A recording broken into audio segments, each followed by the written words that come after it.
మీ business ఏదైనా మీ ఊర్లో promotion చేయాలంటే అది సుమన్ టీవీతోనే సాధ్యం. ఇప్పుడే సంప్రదించండి. నమస్తే, welcome to Suman TV. Kakinada నగర వ్యాప్తంగా పశువుల బెడద అంటే మూగజీవాల బెడద ఎక్కువగా ఉంటుంది. రోడ్డు మీద అవి అడ్డదిడ్డంగా తిరగడంతో ఎంతో మంది ప్రయాణికులు ప్రాణాలు కోల్పోవడమే కాకుండా పలు ప్రమాదాలు చోటు చేసుకుంటూ ఉన్నాయి.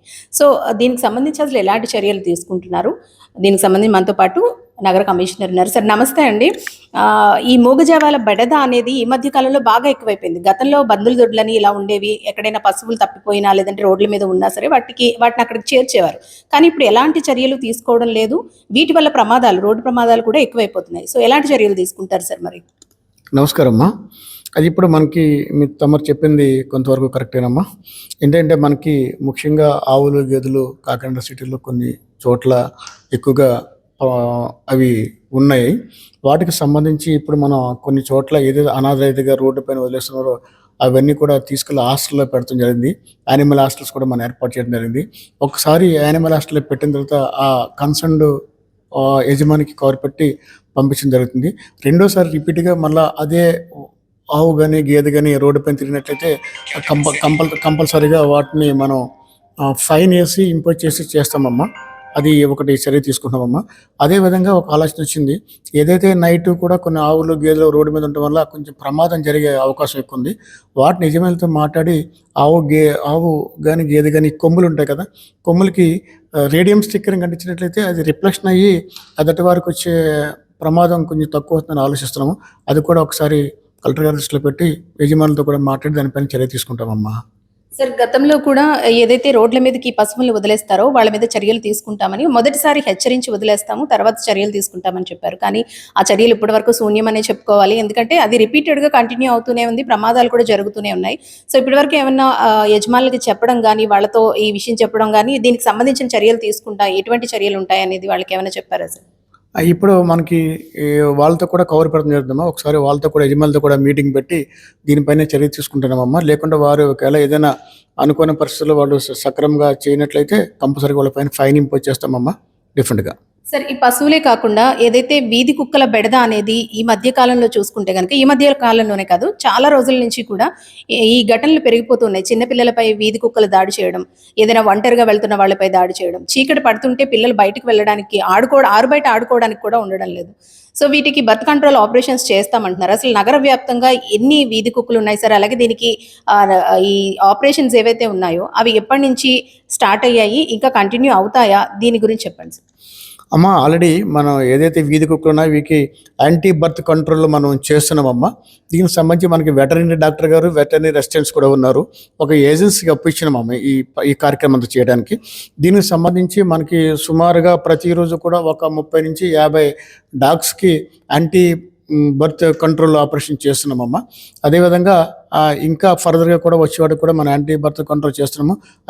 అట్లాగే వీటికి కూడా ఒక చోటని మన ఒక ప్లేస్ ఏర్పాటు చేసి వీటికి కూడా ఒక హాస్టల్ ఏర్పాటు చేయాలని ప్లాన్లో ఉన్నామమ్మా. ఇది కూడా త్వరలో కార్యరూపొందాల్సిన తలుస్తున్నామమ్మా. సరే, ఈ డాగ్స్ కి సంబంధించి పూర్తిగా వాటిని నిర్మూలించడం అయితే జరగని పని. అయితే ఈ బర్త్ కంట్రోల్ ద్వారానే వాటిని కాస్త అదుపు చేయవచ్చు. కాకపోతే రోజుకి మీరు చెప్పినట్టు 50 కుక్కలకి ఈ ఆపరేషన్స్ చేస్తున్నాం అంటున్నారు కదా సార్. అంటే ఎన్ని సెంటర్స్ ఉన్నాయి సార్? రోజుకి ఎంతమంది దీని ద్వారా పనిచేస్తున్నారు? అంటే మనకి సుమారుగా 15 సెంటర్లు మనం ఐడెంటిఫై చేసామమ్మా. ముఖ్యంగా మనకి ఏదైతే 15 సెంటర్ కూడా మన వెటర్నరీ డాక్టర్ గారు అలాంగ్ విత్ అసిస్టెంట్స్ వెళ్ళి ఏజెన్సీ ద్వారా మనం చేస్తున్నామమ్మా.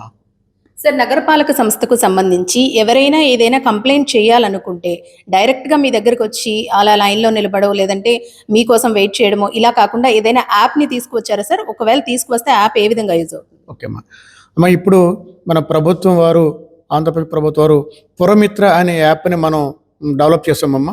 ఈ పురమిత్ర యాప్ ముఖ్య ఉద్దేశం ఏంటంటే, ఈ పురమిత్ర యాప్ని ప్రతి ఆండ్రాయిడ్ ఫోన్ ఉన్న వారు కూడా డౌన్లోడ్ చేసుకుని ఒక కోడ్ వస్తుందమ్మా. ఆ కోడ్ వచ్చిన తర్వాత మన సేవ్ చేసుకున్నట్లయితే ఆ యాప్లో మొత్తం నగరపాలనకు సంబంధించిన అన్ని సమస్యలు కూడా డిస్ప్లే అవుతాయమ్మా. మీకు సంబంధించింది మంచినీళ్ళకి సంబంధించింది కానీ, లేకపోతే వీధి లైట్ లేకపోవడం కానీ, రోడ్ సరిగ్గా లేకపోవడం కానీ, డ్రైనేజ్ సరిగ్గా లేకపోవడం కానీ, ఇతర అంశాలపైన ఏదైనా మీ దృష్టికి వచ్చినట్లయితే మీరు ఆ యాప్లో మీరు టైప్ చేసి మాకు పంపించినట్లయితే మా కన్సర్న్ ఇక్కడ అథారిటీ ఉంటుందమ్మా. అథారిటీ కమాండ్ కంట్రోల్ రూమ్ ఉందమ్మా. కమాండ్ కంట్రోల్ ద్వారాగా మరలా కన్సర్న్ అధికారికి మేము ఫార్వర్డ్ చేసి దానిపైన చర్య తీసుకుంటామమ్మా. సార్, అర్బన్ ఏరియా వ్యాప్తంగా చూసుకుంటే గనక చాలా చోట్ల చెత్త విపరీతంగా పేరుకుపోతుంది. దీన్ని తొలగించడం లేదంటూ కూడా చాలా మంది కంప్లైంట్ చేస్తున్నారు. ఏం చెప్తారు సార్? అమ్మ, దీనిలో భాగంగానే ప్రతిరోజు కూడా మేము 6 ఎగ్జాక్ట్గా మనం డివిజన్ పర్యటన పెట్టుకున్నామమ్మ. దానికి సంబంధించి నాతో పాటు అడిషనల్ కమిషనర్ గారు, అదే శానిటరీ ఇన్స్పెక్టర్ గారు, అట్లాగే ఈ ఇంజనీరింగ్ అసిస్టెంట్ వారు, టౌన్ ప్లానింగ్ ఆఫీసర్ గారు అందరూ కూడా మార్నింగ్ ఉదయమే మేము 6 ప్రతి వీధి తిరుగుతున్నాం, కొన్ని వీధులు తిరుగుతున్నామమ్మ. అక్కడ ఏంటంటే ముఖ్యంగా మేము 5 విషయాలు గుర్తిస్తున్నామమ్మ.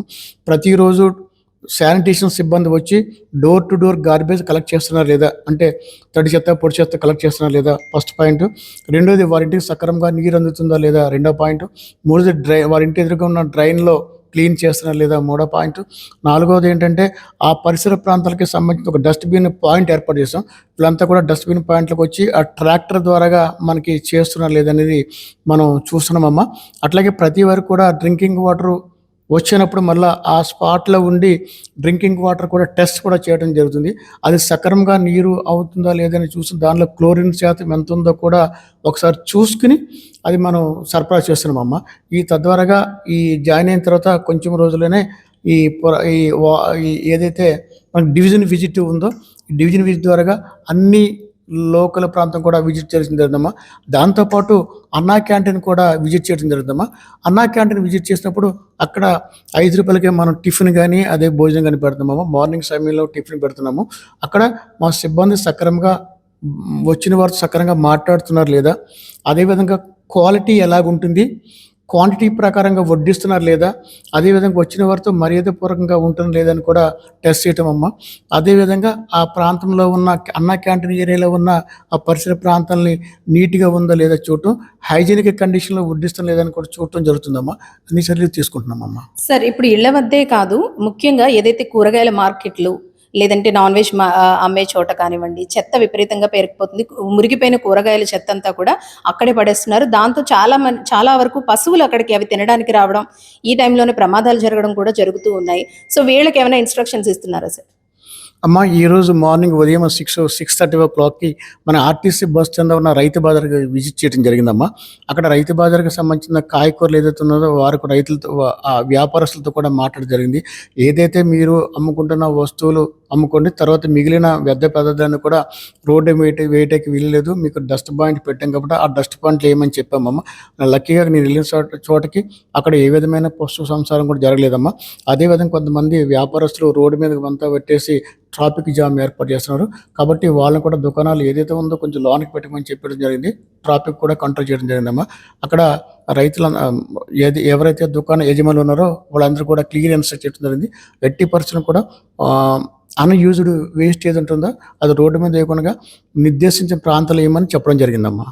Right, thank you so much sir. So చూసారు కదండి, ఎక్కువగా పశువుల బెడద అధికంగా ఉంటుంది నగర వ్యాప్తంగా. ఎక్కడ పడితే అక్కడ విచ్చలవిడిగా తిరగడంతో అనేక ప్రమాదాల బారిన పడుతూ ఉన్నారు వాహనదారులు.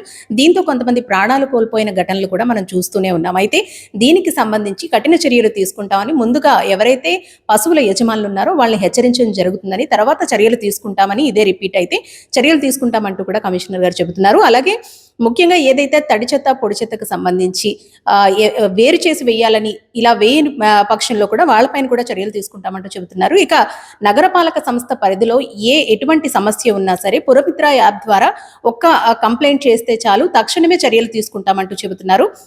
ఈ పురమిత్ర యాప్ ఏదైతే ఉందో ఇది అందరూ ఉపయోగించుకోవాలంటూ కూడా కోరుతున్నారు. కెమెరా పర్సన్ శ్రీధర్తో అనుశ్రీ, సుమన్ టీవీ, కాకినాడ.